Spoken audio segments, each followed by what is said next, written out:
These practices are essential. Hey there, Enterprisers, what's good? It's Jason Ligo here again with Always Enterprise. And in this video, I want to share with you 3 essential email marketing practices that'll help take your follow-up game to the next level.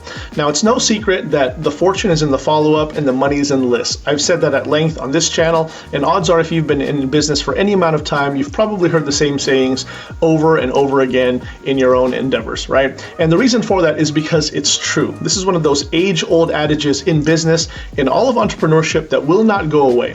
With that said, in this video, I want to focus specifically on email marketing. You all know that I'm a big fan of email marketing, and I still believe that in this day and time, email marketing is still king when it comes to follow-up, when it comes to automation, and when it comes to overall deliverability in terms of follow-up and automated follow-up sequences to your prospects, to your customers, to your clients. Nothing really even comes close in its deliverability, in my opinion.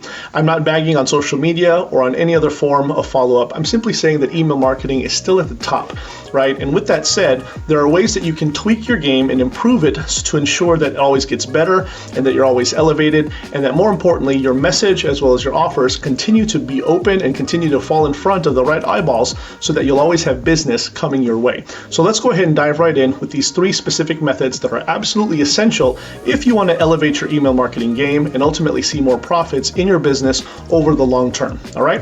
Number 1, use welcome emails to build relationships and establish deliverability. Use welcome emails to build relationships and establish deliverability. It's so important, right, in order to be able to begin the relationship correctly. Now, you've heard it before. You only get one chance to make a good first impression.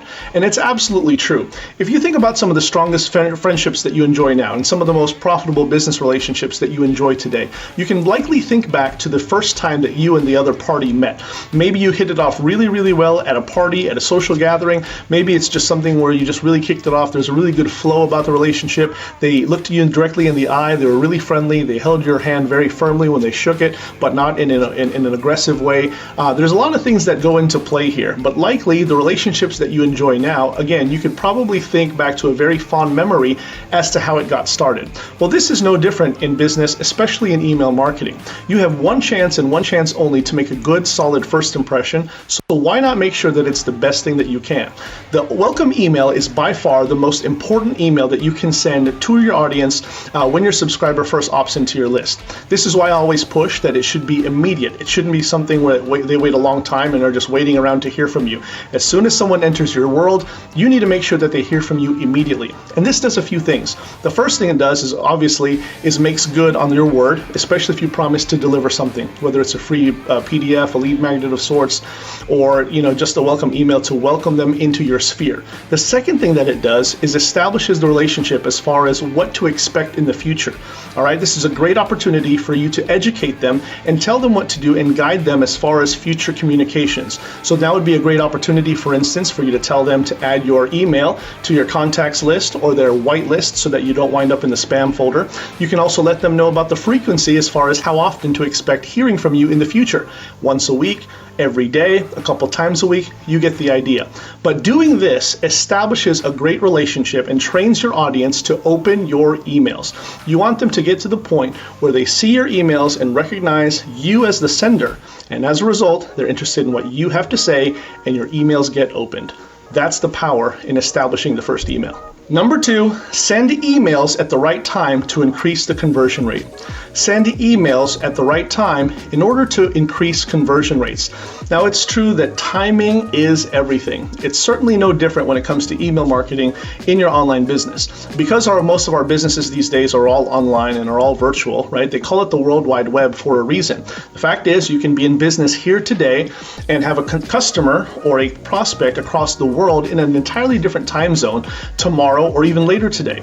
That's why you need to make sure that you're sensitive to this. So I encourage you to get to know your customers and try to figure out what's a good balance for you to be able to send emails at a time where they're going to be open to it, but also it's not going to be too much of a hassle for them to go ahead and open your emails and be receptive to what it is that you have to say. Now, one way that you can get around this is by leveraging a very cool feature that a lot of email service providers have, which is usually something along the lines of smart timing or smart open. And essentially, it kind of takes into into account when is the most aggressive time and the best time, most optimum time for them to open their emails, and kind of waits to deliver your email until said time. Maybe that's something you want to experiment with. The other thing that you can do is just make sure that your frequency is consistent, and you're really showing up in their emails at enough times during the day to make sure that there's always something there from you. So for instance, instead of just emailing them once a day, you might do it twice a day or 3 times a day. You got to be careful with that because you don't want to be over aggressive, and you certainly don't want to, again, just start winding up in their promotions or spam folder. But finding the balance here and being sensitive to your customer's time zone is something that's definitely going to benefit for you, show benefits for you for the long term. Number 3, craft and test email subject lines for higher open rates. Craft and test email subject lines for higher open rates. This is where you get to have a lot of fun. This is where you get to be a little bit creative, and thankfully the subject line, unlike the email, is very, very small and short, so it doesn't require for you to pound your head and to get overstressed out if you can't come up with something too catchy. But it is something where you do want to play around with a little bit, because just like anything else, the whole purpose here is to grab the attention of your reader, of your subscriber. If you don't have their attention, even if they appreciate you and have nothing against you, even if they enjoy reading what you have to say, the fact of the matter is you still have to reel them in, especially if timing is of the essence.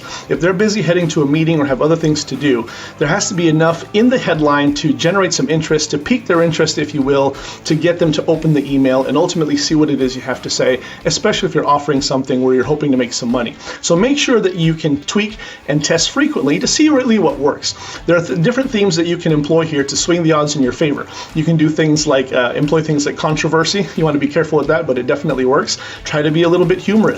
Or one really cool trick that seems to work very, very well in this day and time, something anyone can do, is simply to add an emoji into your subject line, either before or after, and play around with the different faces. But we live in a society in a day and time where everyone can associate and identify with a certain emoji. You can almost express an entire emotion with just a single emoji. So play around with that, have fun with it, and watch your email open rates soar through the roof. There you have it, my friends. This is Jason Ligo here with Always Enterprise. I trust you got value with this. Go ahead and play around with some of the things I talked about here today, and I trust that it's going to be a help to you and ultimately benefit you in your business, especially as you continue to send out those email marketing campaigns. Now make sure you give me a subscribe and hit the notification bell so that you don't miss out on any more hot new content that I got coming down the pipe just for you. This is Jason Ligo with Always Enterprise. I'll see you next time. Take care and keep on enterprising.